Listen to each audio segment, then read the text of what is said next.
Last night, if you're was 0-2, that you might as well throw out the rest of the season. all of the You're just not going to make noise. It was only like a handful of teams, holdouts, who's in camp, who they even gave us stats to back up this that law for the or 49ers. rule. And here's the problem with that stat. This team, bad teams, the number are one always skill, going to find a way to start this is over. a Mark Schlereth thing. That's the reality. Skill is in the NFL, it was always if you're 0-2, you might as well throw out the rest of the season. You're just not going to make the playoffs. Noise, it was only like a handful of teams that ever made holdouts, right? who's in camp, they even gave us stats to back all up this law for the or 49ers. Rule. And here's the problem with that stat. This team, bad teams, the number are one always going to find a way to start 0-2. This is a Mark Schlereth thing. That's the number reality. one skill is spent. Nigga, where am I going? Drop the four in my cup, now I'm floating. I can't feel a thing, to be real, I just go through the motions. Where am I going? Nigga, I'm in deep like the ocean. I've been in my bag, everybody around me, I'm ghosting. Where am I going? Drop the four in my cup, now I'm floating. I can't feel a thing, to be real, I just go through the motions. Where am I going? We are going back to another episode of HardFoul Radio. This is the show that values time and puts God first, so let's not waste any time. Obviously, the biggest story of the day is early this morning, Robert Saleh of the New York Jets was let go. He was fired as head coach. And, I mean, if we're all being honest, no one is overly shocked. No one is banging the drums for Robert Saleh is a great head coach. No one is saying, oh my gosh, what are the Jets going to do now without Robert Saleh? And his reality, the way most coaches do, he will still find a way to get a coordinator job. The Jets are still going to have to pay out the rest of his contract. We know all that stuff. I actually want to take some time to talk about, this is for me, kind of proof of concept of what I've been saying. Standalone games get you fired. You lose at 10 a.m. when everybody's playing. You have a horrible game, lose 41-10, something like that. Your fan base is upset, but it's not a national news story where everyone's talking about your team that gets owners embarrassed. Prime time standalone games, and while the London games are a little weird because they're not quite as prime time because not everybody gets up that early, especially for on the West Coast. It's up at 6:30 in the morning. So it's not quite as big as a Sunday night football, a Monday night football, these other primetime games. Unless you happen to coach for the one team whose owner is an ambassador overseas for the NFL, and your team comes out and looks, while the final score may not be indicative of it, did not play well. Your quarterback looks old, threw 3 interceptions, and while your defense did actually do a pretty good job against the Minnesota Vikings, not winning that game, again, when your owner is the ambassador for the NFL overseas, you're Robert Saleh, that's the kind of game that gets you fired. You don't get fired just for having a bad game in the 1 o'clock window. You don't get fired for just having 2 bad weeks in the 4 o'clock window. But you start losing these games, Sunday night football, Thursday night football, Monday night football, the international game, London, when your owner is the ambassador, that's how you get fired. And because there is so much more money in sports, that means there's a lot more money in ownership. Woody Johnson is a billionaire. Woody Johnson is, most of these guys are alpha males. Most of these guys, regardless of how successful they are in life already, they want to succeed at everything. So when you embarrass them in front of their other billionaire or multi-hundred millionaire friends, when they're bringing them to the game and saying, hey, look at my team, watch what they're doing, and Aaron Rodgers doesn't look good, and your offensive line doesn't look good, and these weapons that we've been told about, Breece Hall, Garrett Wilson, you're coming off a bad week losing to Denver regardless of the weather, or even if the Broncos are better than the majority of people thought, that's when you start to lose your job. That's when the owner starts looking at you and goes, hey, get this guy out the building. And now the Jets are dysfunctional, but most dysfunctional organizations, the reason you get that rep is because you get it from your owner. I think Woody Johnson was pissed off when they lost on Sunday. I don't think he fired Robert Saleh Sunday. And I don't think he fired him in his mind, essentially, because in that moment, it's like, okay, let's think about it. We're still 2-3. We could still be first place if we beat the Bills next week. But then he just gets, starts thinking about it a little bit more. He's a little more frustrated. These guys, alpha males, a ton of wealth, extremely successful. Now he's like, 48 hours later, he's sick of it. He doesn't talk to the GM.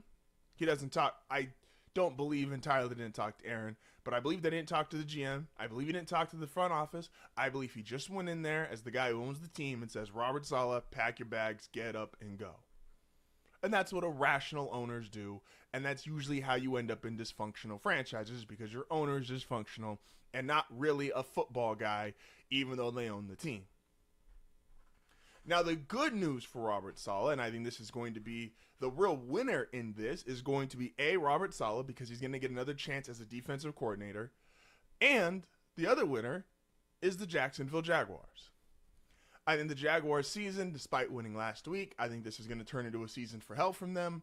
But they still have Trevor Lawrence, who, even though I'm not as high on, he makes way too much money, was touted too highly as a prospect. You spent the number 1 overall pick on him. You cannot give up on Trevor Lawrence. But Trevor Lawrence is going to need better coaching, and the Jaguars as a whole is going to need better coaching.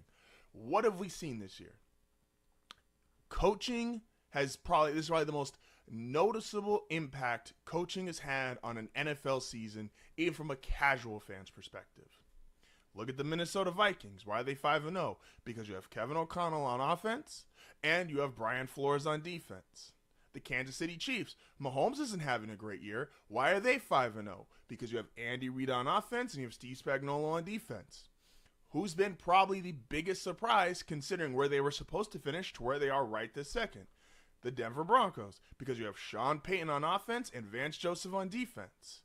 So if I'm the Jacksonville Jaguars and this season goes nowhere, you fire Doug Peterson, get everybody out, I hire Ben Johnson as an offensive coordinator, and I hire Robert Saleh as a defensive coordinator. Because the defense isn't what's wrong in New York. The defense is fine. The defense is still putting up stats. The defense is still holding people. In his ranks, his yards per play, he's still second since he became the head coach of the New York Jets, and we obviously know how he did in San Francisco. So, again, these great coaching duos, if I'm the Jacksonville Jaguars, I've already got Trevor Lawrence. I'm now going to hire Ben Johnson to run my offense, which Detroit does have some more issues, feels like more issues this year than last year, but offense isn't one of them. And Robert Saleh clearly can coach defense. You get to turn into these guys that I've been talking about.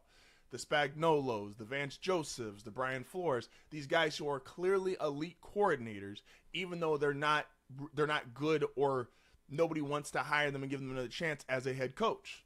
Bill Belichick had this for years. Say whatever you want about Josh McDaniels. Horrible head coach. Failed twice and did some really weird stuff with the Colts. But that did not mean and did not invalidate his 10 plus years, longer than that, with the New England Patriots, where he was clearly one of the best offensive coordinators in the sport, and that was a huge part of the dynasty. Once Josh left, notice a lot of the New England offense went, and that was the later Brady years, and we all just assumed, oh, well, Tom's just finally getting older, the run's coming to an end.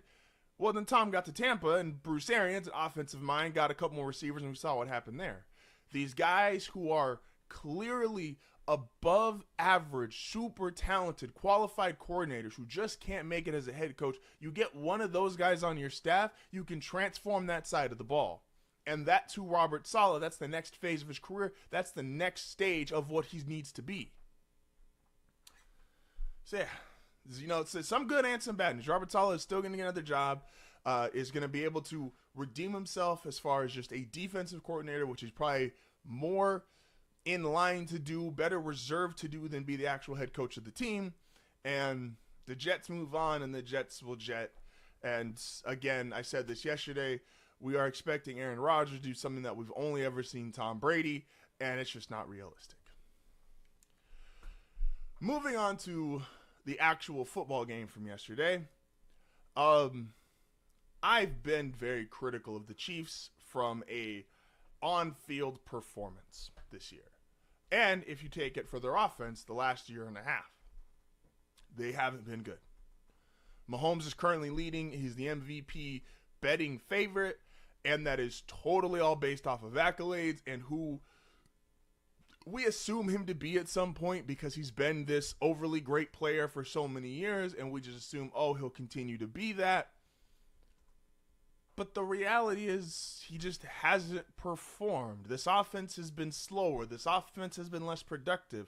The reason why they've won 2 consecutive Super Bowls is because of situational coaching and one of the 2 to 3 best defenses in the sport, and Mahomes only having to be great for a handful of plays. He has not been great for long stretches or consecutive games for a long time.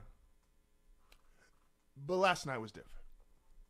And last night should realistically scare the entire NFL. Because with Rashee Rice, who's out, and it's conflicting about, you never want to see a guy get hurt, but because of his offseason, I don't think there's a lot of people showing pity on him. No Rashee Rice, no Isaiah Pacheco. I still believe in older Travis Kelce. Not that the Saints are a great defense, but what Mahomes did with that assortment of players, Juju Smith-Schuster getting 100-plus yards, Kareem Hunt getting 100-plus yards, Travis Kelce getting 80-plus, everything felt like it worked. The defense was still dominant, and those are the kind of games. Now, maybe with this group of players, the defense still has to be great 17 games, and the offense only has to be great 6 or 7. But that kind of game yesterday, I talked about this last week, those A games that a team can play, I wasn't sure if Kansas City still had that A game in them. Yes, they had their A game over the last 2 years has been great defense from start to finish, and Mahomes doesn't lose you the game, and then he makes 3 or 4 plays to help you win the game. But last night, 400-plus yards of offense, still essentially shut down the Saints on defense. And that's with the fluky interception in the end zone and New Orleans got one big playoff on offense all night. It was just, that's the version of the Kansas City Chiefs everybody is scared of. And I was not, and I've been very critical about this, I'm very open about this, number one Chiefs hater, partly due to my own bias, but also the valid reasoning of I've seen this offense over a year and a half just be unproductive for long stretches of time. That team right there, that A game, is good enough to win another Super Bowl. And I know they don't need validation. They're the 2-time defending champs of the current dynasty. But I was genuinely not sure if that Chiefs team still existed, where they could go up and down the field. Travis Kelce could look like old Travis Kelce. They could put essentially anyone in their receiver. Juju, whoever, Xavier Worthy, they're getting more involved.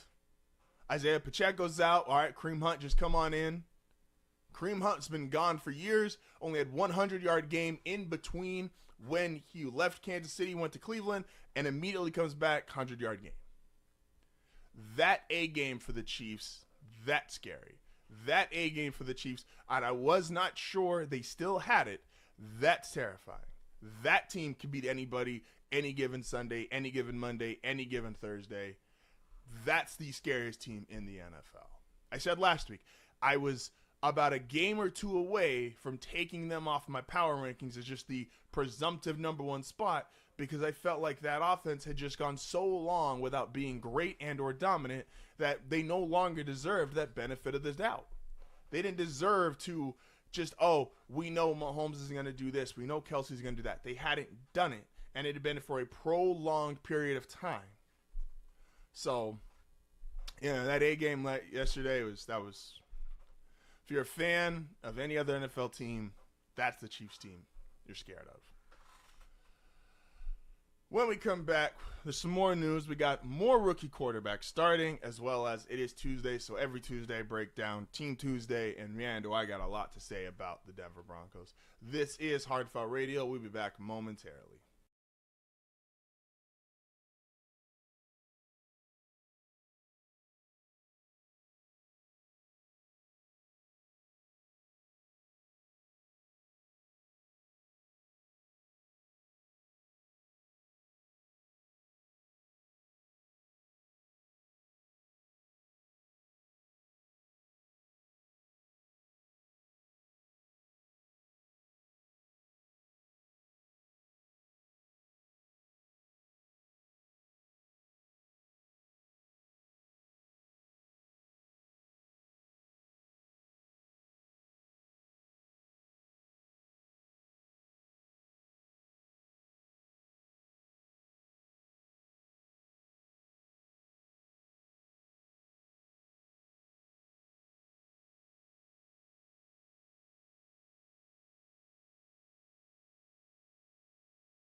feel bad for you. Man, he's straight cheeks. Why would Denver draft him at 12? Bro, he's a second-round pick. Did y'all just see the same game I watched? Probably not. You probably didn't watch the preseason game. But Bo Nix looked great. And he looked every bit as advertised. Which, remember, the advertisement of Bo Nix was not, oh, he's Caleb Williams or Jaden Daniels or Drake May on a talent level.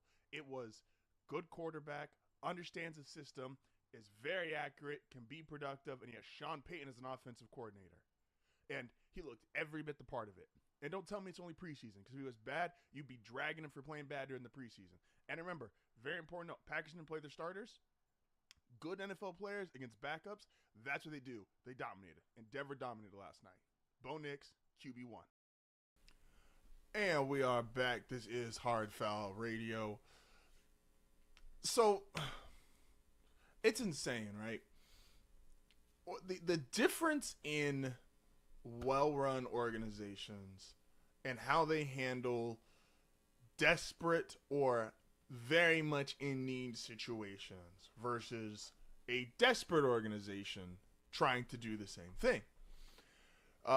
The Browns are a perfect example of this. The Browns have been bad pretty much my whole life, with maybe 2 seasons legitimately as standouts. That's why the Browns paid number 4 a $230 million entirely guaranteed contract. A team without a lot of success, a team without a rich history of winning, a team that feels like they have to do some of these things to overcompensate because they've never truly had great quarterback play.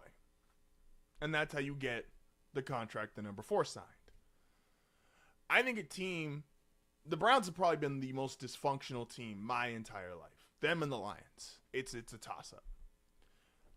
The most dominant team, or the most successful team the entirety of my life for the NFL, is the New England Patriots. Brady, Belichick, it was just 20 years of like everybody's sick and tired of the Chiefs now, and the Chiefs are only on year 7 of this.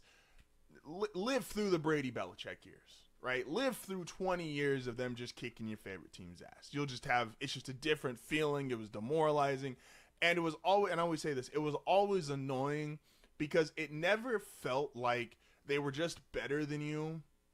If you're a fan and you watch all 17 games or all 16 games back then, because you have the same mental illness I do, which is just we love sports way more than we should, is there would be 3 or 4 Sundays where you feel like your team just didn't show up. And that could just ruin your whole week. You're excited, you're ready to watch football, and your team just gets their teeth kicked in, and you're like, why did I even do this? And the Patriots were infuriating because they never did that, it felt like. It felt like every single week it was the same team week in, week out. They were always prepared. They were always ready. I just hated it. As someone who didn't do well in school, it just felt like the smart kid who also was always studying. And you're like, he's just always prepared. He always gets good grades. I hated it. The Patriots post Brady Belichick, and I think it's really evident, you could argue post Brady, but I'd say, I still give Bill the respect of being the greatest head coach, in my opinion, in NFL history, and the greatest defensive mind in NFL history. Now they're just a regular run-of-the-mill desperate franchise. And that's even more apparent with the decision to start Drake May. And that's what they'll be doing this weekend. Now, I like Drake May. I like Drake May as a prospect. Tony has spoken very highly of him, that in his opinion, after Caleb, that was the second best prospect coming out of this draft. Here's the problem, though. Some things are so obvious, you don't have to be an expert to call it out. The Patriots aren't very good.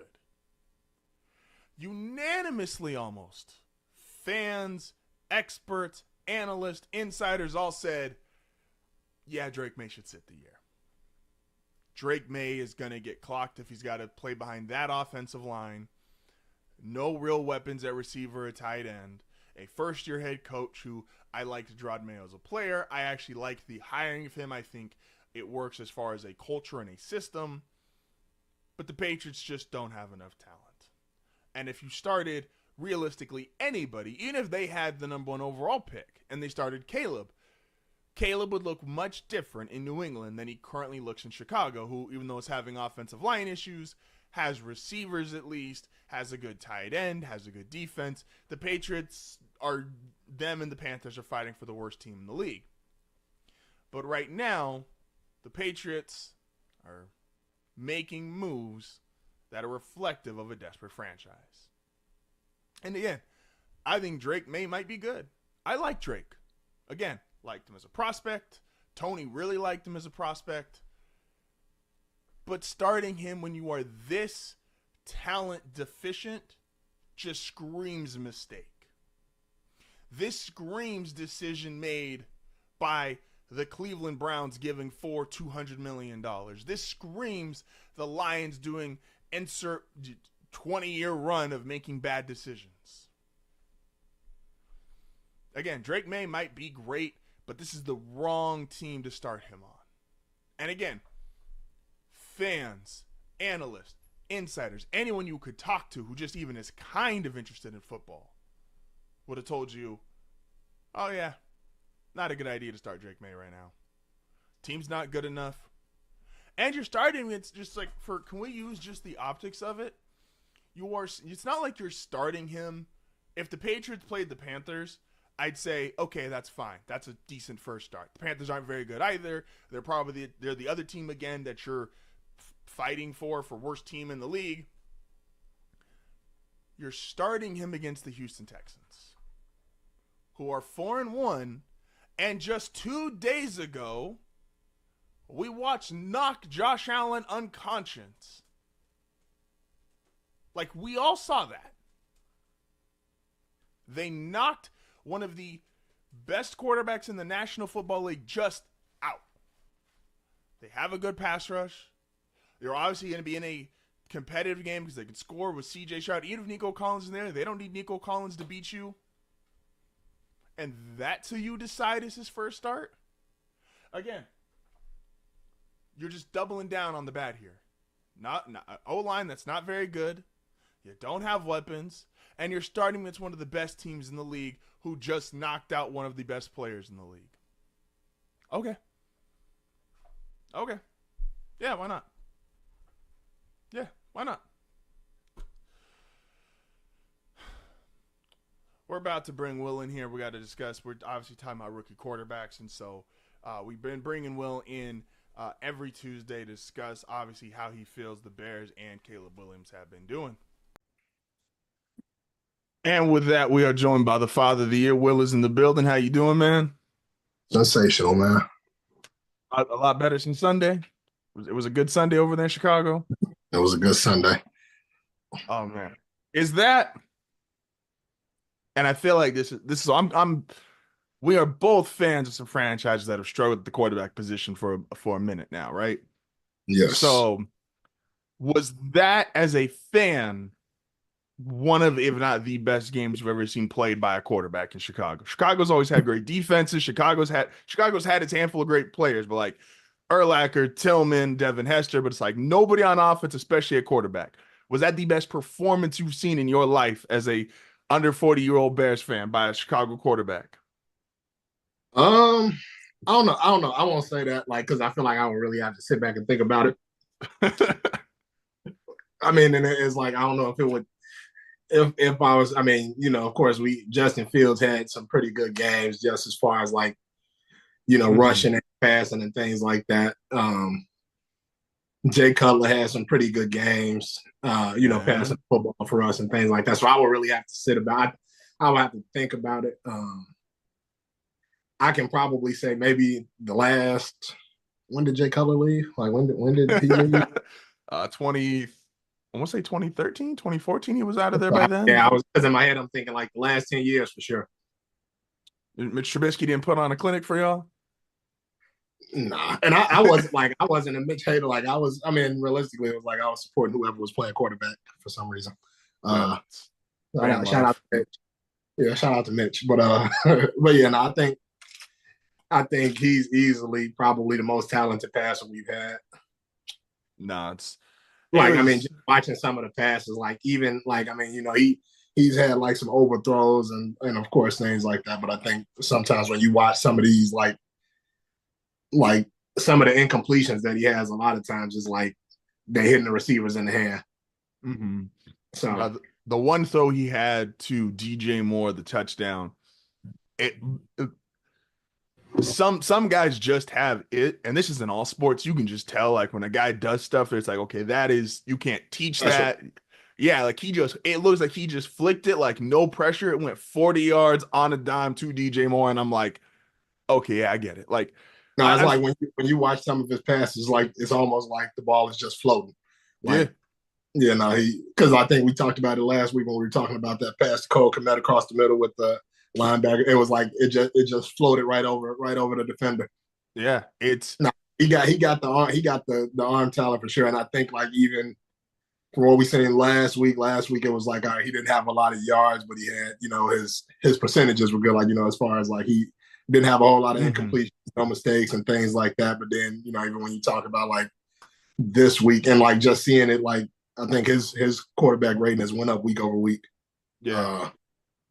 Now the talent stands out. Like, again, with the three rookies that are playing, this was the best week by far for all of them. Like, as far as like a rookie quarterback class, like Caleb threw 2 touchdowns, 300 yards. Bo had 3 total touchdowns.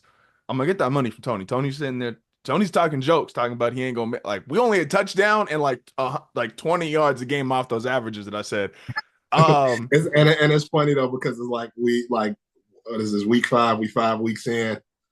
Oh well, we threw 5 weeks and it's crazy. Even after the 4 weeks, like you had all these people saying like, "Oh, did Chicago make the wrong pick?" and all of this after 4 weeks. And I'm like, this dude, like, you asking that question for somebody who is literally on pace to break every rookie quarterback record for the franchise. Like, I think right now he's on pace to throw for like 3,700 yards, and that's with him only having 2 300-yard games. So it's like, being a Gen X sports fan, I can't imagine it. Like, the idea of, someone just has to come in right away, or like they're trash, they're the wrong pick. I'm like, you guys would have literally, like, no joke, and I know this is the easy ones to go to, like, Peyton Manning would have been a bust. Tom Brady would have been carried. He would have been benched. Like, he should have been benched that year. Yeah, like, John Elway would have not made it. They were just showing, like, Bo had better stats through 4 games than John Elway. And I'm like these and again, those are some of the greatest quarterbacks ever. And just this mentality of like, I just couldn't be a Gen X kid. I don't know if that's because of like all this shit that most older people say, where it's like, I don't know if it's because of TikTok or attention span, but like they genuinely I think just social media, like to where you can see everybody talking about it versus before. Things will happen and it will be talked about locally, but I couldn't have a conversation with somebody across the world about it. Like, you put something on Twitter and you got 10,000 people commenting and retweeting and all of the, thousands and hundreds of thousands. And, it gets into the millions as far as impressions and things like that. So it's like, back then you didn't have that. So everybody could have been saying like, oh, this dude, like when using Peyton Manning for an example, everybody could have been saying, oh man, this dude is horrible. He's an interception machine, blah, blah, blah. But he wouldn't hear it maybe unless he was out and about, somebody screaming some bullshit at him. But it's like, he wouldn't hear it at the rate that these guys do, because all they got to do is open up Twitter and type in their own name and see everybody saying whatever it is that they're saying. That'd be crazy. I would never look. Like, if I was a pro athlete, I'm never looking at my mentions. I'm muting my own name. If I'm a pro athlete, like, I'm muting my own name. So it's like, yeah. So I mean, I think it's just different, and I say, like, I still stand by what I said last week. I think, and one of the things is funny because I talked to my cousin, and he's like, "Oh man, y'all should have picked Daniels." Like, that's what he said every time I see him, and I was like, I'm like, "Oh yeah, Daniels is good." He was like, "Oh, he was like, yeah, y'all should have picked him." I said, "No, I think we picked the right guy." I was like, and I can think Jaden Daniels is really good and still feel like we picked the right guy. Like, I'm just because I think we picked the right guy don't mean I think Jaden Daniels sucked. But I also look at somebody like a Jaden Daniels and say, like, if we were gonna pick him, we could have kept Fields. No, I agree. You let go of that dual threat for like more of a pure passer. And even like, I mean, even we've seen Caleb like kind of use his legs like when he has to, but that's not his first thing. And I think one of the big things, like, which I don't even talk about, like, with them, but it's like you don't see too many rookie quarterbacks like making changes at the line and changing the play at the line of scrimmage. Those are not things that you usually given to do as a rookie. 1,000%. So it's like, you know, when you see like somebody like a Jaden Daniels, it's like, all right, he might look at if his first read ain't there, he might turn the Jets on and start running. Versus like Caleb, like, all right, he making changes at the line of scrimmage, he going through his progressions, and just watching his pocket awareness, he is elusive as hell in the pocket. No, 1,000%. And when you just see certain talent, it's like, I think, with all respect to Shane Waldron, I think Caleb has the worst offensive coordinator. So, like, obviously, if you go with just like accolades, it's like Sean Payton with Bo Nix. And Bo, I said this, even when this stuff I said about Bo in the preseason, it's like, what I thought was going to help Bo was he had the best offensive coach. He was obviously the most limited out of all the quarterbacks. This is why he got picked 6th out of them. He was 12th overall, but 6th out of the quarterbacks.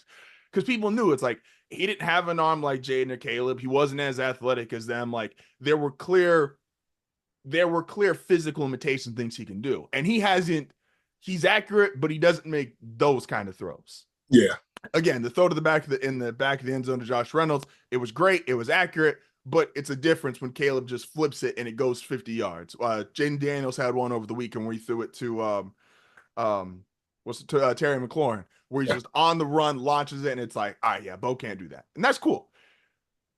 I've been desperate for 9 years. I ain't had shit. So like I'm telling you where I'm like, but it's like sometimes it's like we've seen like quarterbacks some quarterbacks have a hell of a career without having like top tier arm talent. Like, you know, when you talk about guys who can just play mistake free football or limit the mistakes and all that. Like, I mean, you can be Tom a great Brady's not a great talent.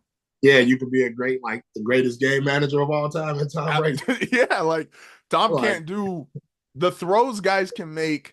Like I when Tony and I talked about this yesterday, is where I was so impressed. I was watching the Ravens-Bengals game. Joe Burrow had a game that I know I'm going to see another 100 times by the time I'm done watching football, which is a quarterback who's on. He's got some receivers. He gets 300-400 yards. Throws 4 or 5 touchdowns. I know I'm going to see that again. Where Lamar became different to me in that game and how he's played over the last year and a half is like the throw he makes where he stiff arms the guy, runs around. He fumbles the snap, stiff arms the guy, runs around, and still throws a touchdown. I'm like, you can't teach that.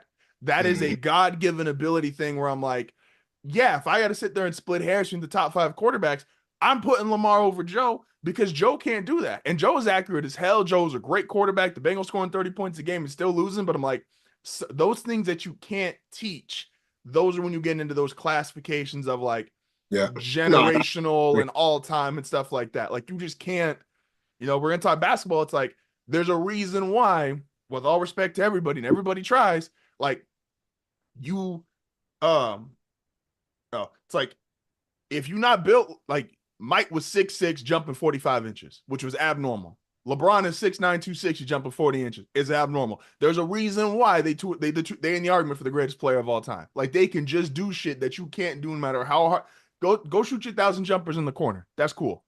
Like watch LeBron everybody's like, oh, LeBron don't got a bag. LeBron is not giving a fuck about his bag, and he got 40,000 points out of it. Like, speaking of basketball, so I said this a couple weeks ago. The Celtics are weird to me because they just went on a statistically an all-time season. If you go regular season wins, postseason wins, they got a finals MVP and a guy who I think we all consider top 5 and an MVP contender in Jason Tatum. And I feel like this is the least talked about NBA champion of maybe since like the Duncan Spurs. Like, are people? I think it got tricky with it being an Olympic year too. Yeah, I think because it was like the finals ended and it was like you went straight into the Olympics, and then Tatum wasn't really playing.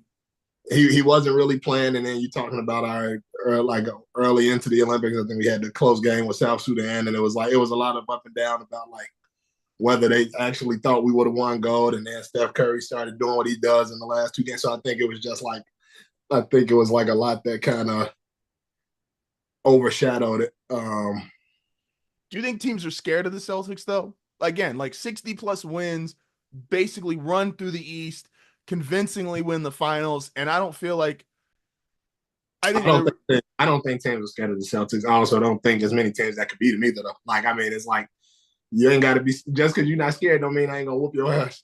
Like you can have heart like a motherfucker and still get your ass whooped. So it's like being scared. It's like one of those things where like, yeah, I don't think teams are scared of the Celtics, but I also don't think there's too many teams that could like beat them. Like, who are your? I don't see like if there was a repeat of the finals last year, I don't see Dallas making it more competitive this year than it was last year. Like I don't think Dallas can beat them in a 7-game series this year. Like if they were to play 7 games again, I would have the outcome being the same. No, I agree. I don't think Dallas is really a finals team. Luka was on a heater, and Luka's great, and Luka's top 5, all that stuff, and he went on a true heater, and you don't got to really make the argument. There was just like Giannis wasn't playing up to peak Giannis and was hurt. Jokic wasn't playing like he could. So Luka caught a heater, right time, right place. So funny thing about Luka, I don't know if I won't even say like I feel like I don't know what his stats were last year compared to the year before, like if they were better or not, like if his numbers went up or down or stayed the same. But around the same, I don't think it was a massive jump. I think he was doing damn near 30 and 10 both years. Give or take a point. I don't know, like so like I don't, and that's kind of making me like, all right, like will Luka win an MVP? Because it's like when you look and say like, all right, like I feel like some of these years might have been the chance for him to do it. And then you got Wemby coming along, and as long as the Spurs are good, like if the Spurs turn into like a fringe playoff team or something like that, you go from being like one of the worst teams in the league to one of the best teams in the league, or like, in playoff contention, like, and you got somebody like a Wemby averaging 30, 12, or like even if it ain't 30 because he's playing with Pop, maybe he's averaging like 26, 27, 12 rebounds and 4 blocks. 5 blocks. Like now you're talking about somebody that's going to win a defensive player of the year and an MVP. You're going to have another healthy. You're going to have Giannis healthy again. Like if the Bucks are good again, and you're also talking about somebody who does it on both sides of the ball.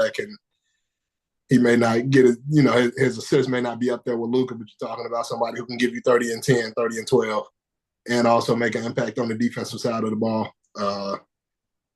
You got a Jason Tatum who is going to rebound and he's going to put up a lot of points too. So it's kind of one of those things that we're like, and then you got Anthony Edwards on the rise. So I think that's what hurts Luka the most is, and again, there's obviously like stat arguments. The stat guys love Luka, but he might, because he was so good so fast and he was putting up numbers so fast, but he was competing towards like the tail end of like KD, Steph, LeBron, Kawhi, Giannis. Like he might.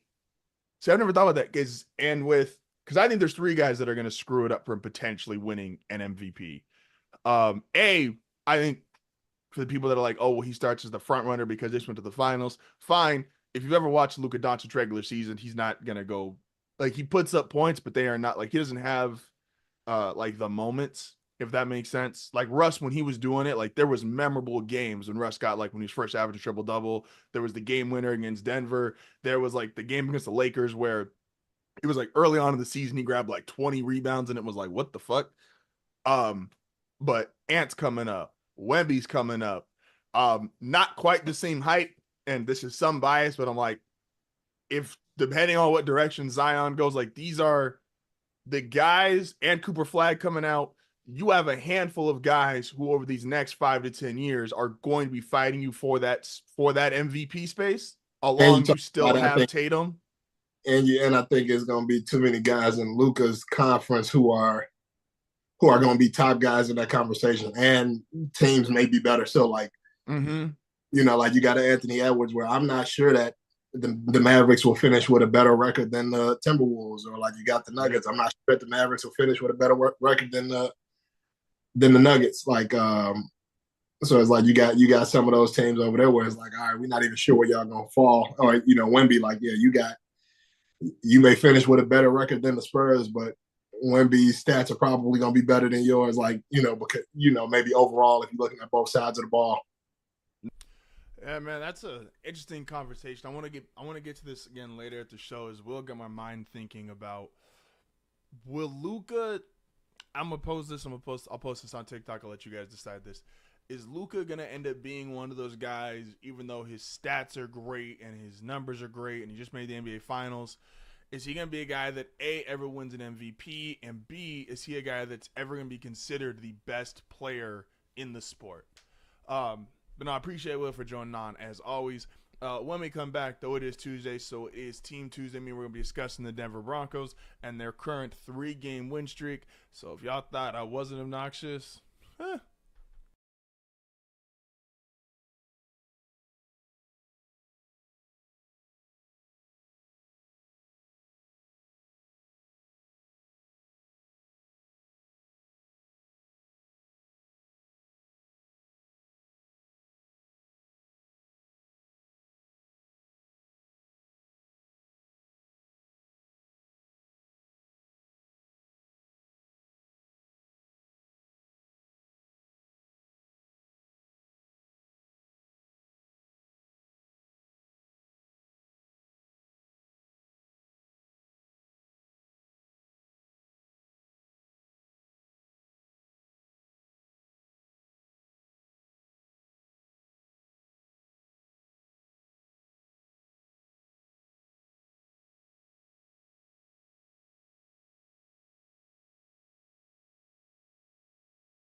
why do we watch sports?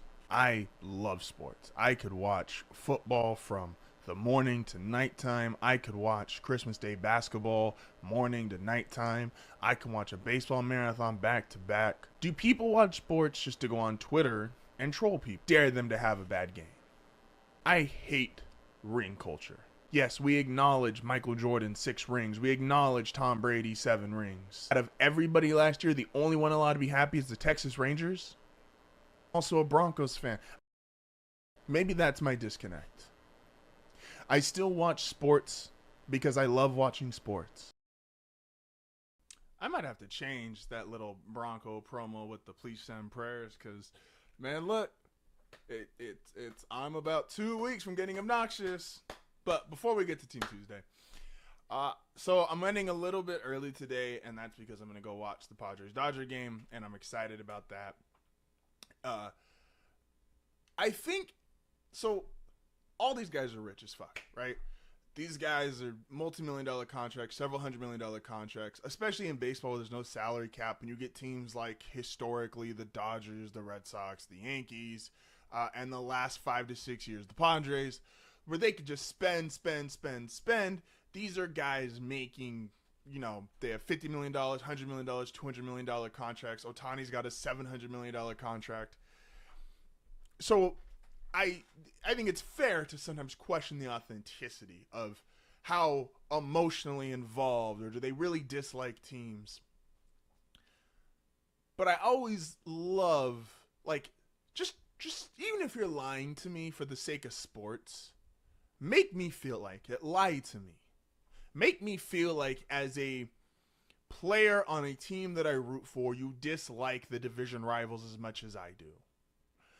It was a huge thing in the NFL last week. Micah Parsons, Darius Slay doing a podcast together, and it's like, I understand it. You guys are both, all pros. Micah not quite has yet made a whole bunch of money, but will make a bunch of money. Darius Slay's made a bunch of money. He's played a long career in the NFL. But don't, as a fan, make me feel like, as a Cowboys fan, you don't like the Eagles. As an Eagles fan, you don't like the Cowboys. Wouldn't it just feel weird if Ray Lewis and Troy Polamalu did a podcast together? Right? There's just certain things we're not supposed to see. And I think one of the cool things about this Dodgers-Padres series is not just that the star power is there. Ohtani, Machado, Tatis, go down the list. Darvish, Mookie Betts, there's stars everywhere. Tyler Glasnow's not even pitching this series, and there's stars everywhere. Hitters, pitchers, everywhere. They also, as two rosters and two teams that are this good, they don't like each other. And it's also true in the other NL series. Phillies and Mets, they feel like they don't like each other. And while that may not be true, and these guys might actually be friends in the offseason because they're the ones who can afford trips to go to all these exotic locations and they're hanging out with each other, fine. That's cool. I don't care what you know in personal time.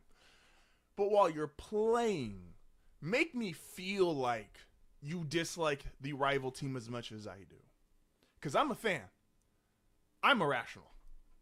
Nothing I do is going to make sense, nor does it need to. But just make me feel like you're a part of this crazy train with me. Again, lie to me. That's okay. I like seeing, and some of it I think maybe just great actors, but it feels like Machado throwing the ball at the Dodgers dugout. He did throw it out of net. I think Dave Roberts is going a little extra, implying other things. Tatis gesturing towards the fans. These two teams feel like they don't like each other. And that's good. And that's good for not only the fan experience, that's good for baseball. And again, we have all the stars in the world. Darvish, Ohtani, Machado, Tatis, go down the list, Mookie Betts. I get to 4 or 5 names before I get to Mookie Betts. You know how insane that is? Again, in the other series, Bryce Harper, Francisco Lindor, we have actual star players who feel like they are embracing the rivalry as much as the fans are. And that is good for the sport. That's good for sports in general. So let's keep it up, man. Embrace the hate. Now it is time for one of my favorite segments.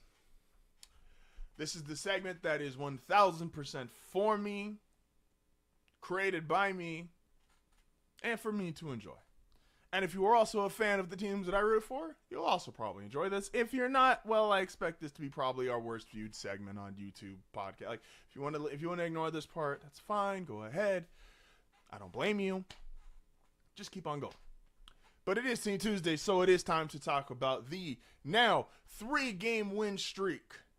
The best defense in the NFL. The best corner in football. A quarterback who was up for Offensive Rookie of the Week. A coach who I had to hear all last year be told, oh, he's just a Drew Brees merchant. What can he really do? A defensive coordinator who gave up 70 points to the Miami Dolphins, and maybe I was a part of the fire him conversation. We'll never really know. It's not like it's recorded or anything. Of course, the Denver Broncos. First off, so I've done the last couple of weeks, I have talked about the improvement in coaching, Sean, Vance, special teams. I have talked about the improvement in culture. I have talked about the improvement in quarterback play. This week, this is about the fans, and more specifically me. And my friend Johnny, if you're watching this. 2015 Denver. No, sorry, let's go back further. Let's go back to 2013. The Denver Broncos set an NFL record for points. Still to this day, even with teams allowed to play 17 games, still the NFL record for points. Peyton Manning throws an NFL record 55 touchdowns.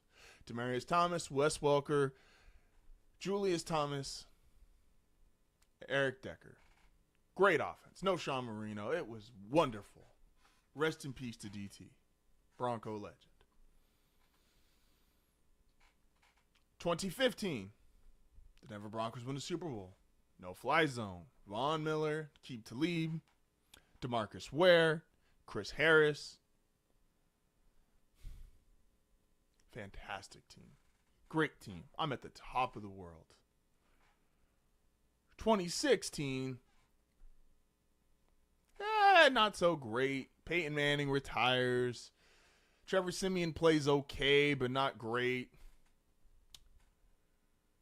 But you get to the end of the season, you almost got a chance, then you realize, okay, not gonna make the playoffs, about 2 weeks to go, play the final week of the season, and it's like, all right, we'll wrap it up. It's a great season. But here's the kicker to 2016. They end the season playing the Kansas City Chiefs. And this guy named Patrick Mahomes starts for the Kansas City Chiefs.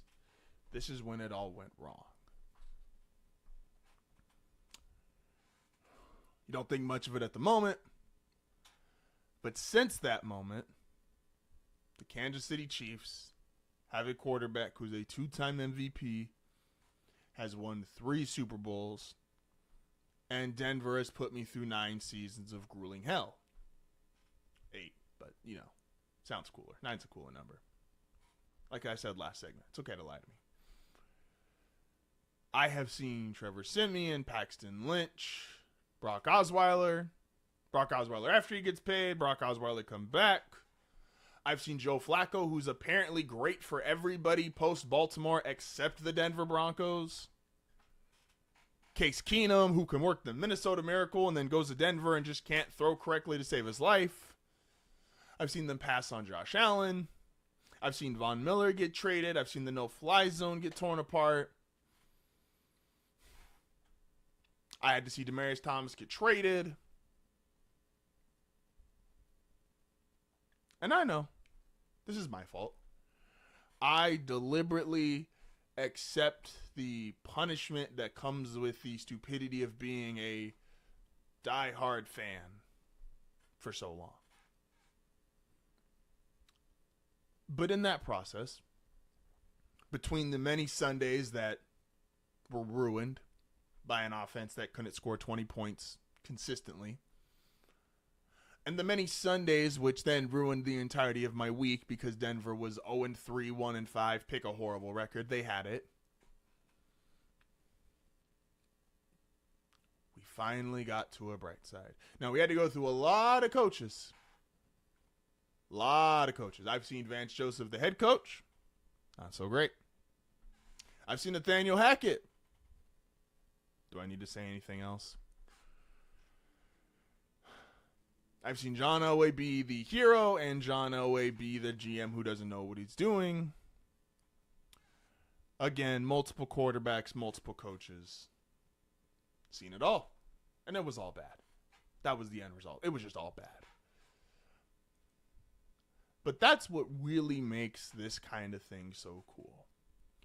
I said a few weeks ago, and I want to make sure that this is said and it's acknowledged. I said after 0-2, when the Broncos looked exactly like they've looked for the last 8 years, which is an inept offense, a defense that's just keeps you in games enough to give you a little bit of hope. And I thought, are we the Cleveland Browns? Are we the Detroit Lions? These just inept, dysfunctional franchises that no matter what's going on just can't seem to get it right. Again, Joe Flacco I thought was done. And yet, he played horrible for the Broncos, but he played great for the Browns. Played great for the Colts. Still playing great this year. Played good for the Jets. Played good for everybody else post Baltimore. Bad for Denver. There were other guys. Went to Denver. Didn't play well. Left Denver. Started playing again. I was like, are we the dysfunctional franchise that everybody laughs at? And when you're a fan and you are as mentally ill in deep as I am, you never look at the team that you root for as that. You never look at the team that you root for and you commit all these hours to watch and go, oh yeah, we're the laughing stock of the NFL. But I think we were. I think Denver at one point was so bad that, yeah. And this is coming into this season. Russ was a Hall of Fame, and I don't believe you lose your Hall of Fame status unless you do something just horrifically bad as a player or as a human. Russell Wilson was a Hall of Fame player. I still remember being excited when they found out we traded for him. And I'm a we fan, by the way, if that wasn't clear. I say we all the time. And Russ didn't work. And after 2 more years of Russ, 2 years of Russ, or a year and a half, or a year and 3/4 of horrible offense, Hackett being a bust as a head coach, Sean Payton, I was at my own points concerned about, is he just a Drew Brees merchant? And we were 0-2, and I thought, are we the dysfunctional franchise everybody just laughs at? And I think we were on the precipice of it. And then it just got better. The things they had been working on, practicing, doing, executing, it felt, I don't even want to call it an overnight success because I know there's a lot of, all these professional athletes, they do so much to get themselves into shape, execute, learn a playbook, etc., etc. So I don't want to call it an overnight success, but it did feel like, oh my gosh, the switch turned. Again,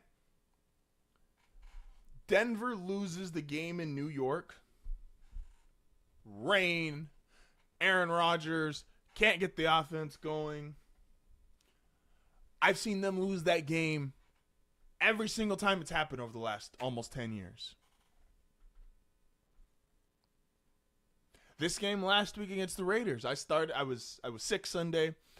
So I didn't get to see I actually fell asleep. I had to take a nap because I was sick. And so I wake up and they're down 10-0. And I think to myself, and we had all this momentum, in my opinion, going into the game. 2-game win streak, beat 2 good teams on the road. Well, the Jets, maybe not such a good team, but what was a presumed good team, Tampa, who I do think is a good team. I thought, oh, we're just back to being the Broncos. And I always have these moments, I think other fans do this too, where you just think of the craziest thing that could happen to to save your team.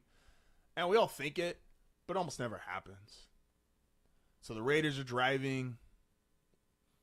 It's 10-3. They're about to go up 17-3, and I'm just like, yeah, pick six or a fumble recovery for a touchdown would just be great. And then PS2 picks off Gardner Minshew and runs it back 100 yards. And I thought to myself, there's a flag on the play, and I said, oh, there's a Bronco moment. And they picked the flag up because they said, hey, quarterback flopped essentially. He was just getting blocked, and he flopped. And then this offense that had been inept for years and was inept the last 2 years when trading for a future Hall of Fame quarterback scores 24 unanswered points.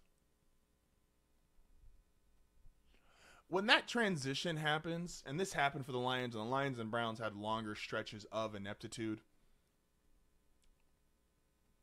You just it is, again, I don't want to say it's overnight, but it does almost feel instant, where these comical moments, if you're a Lions fan, Dan Orlovsky running out the back of the end zone. If you're a Browns fan, take your pick of lowlights. And then those things just suddenly stop happening. Because you have better coaches, you've gotten better players, you have a better system, you have a better culture. And you just start to become a good quality football team. This is the most fun. Denver was dominant during the Manning years. Set an NFL record for points. Manning was an MVP. They got to 2 Super Bowls, won the division several years in a row. They were dominant. I think this is actually the most fun I've had watching football.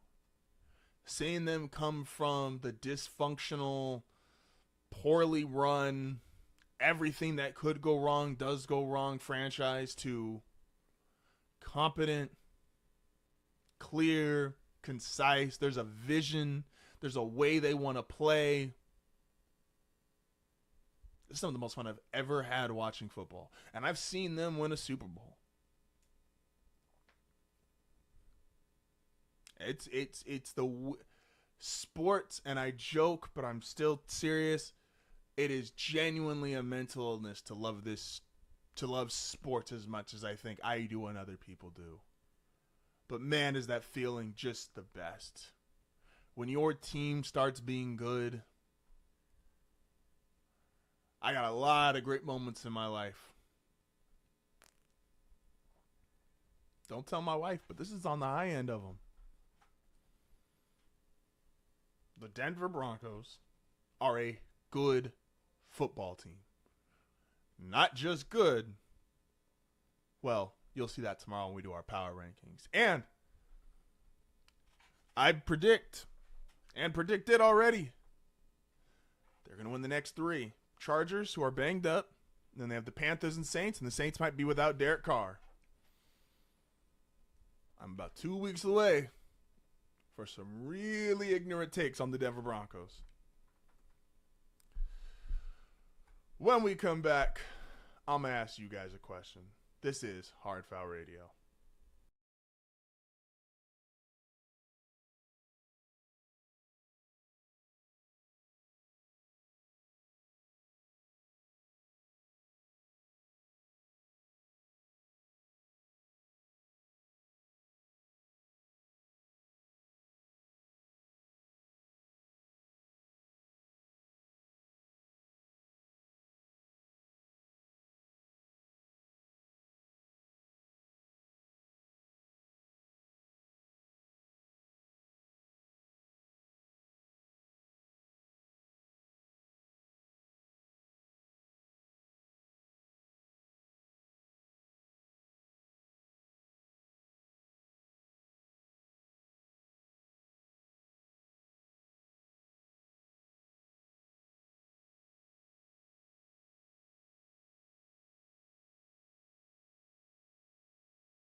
So a theme I always talk about is optimism. I said something before the break.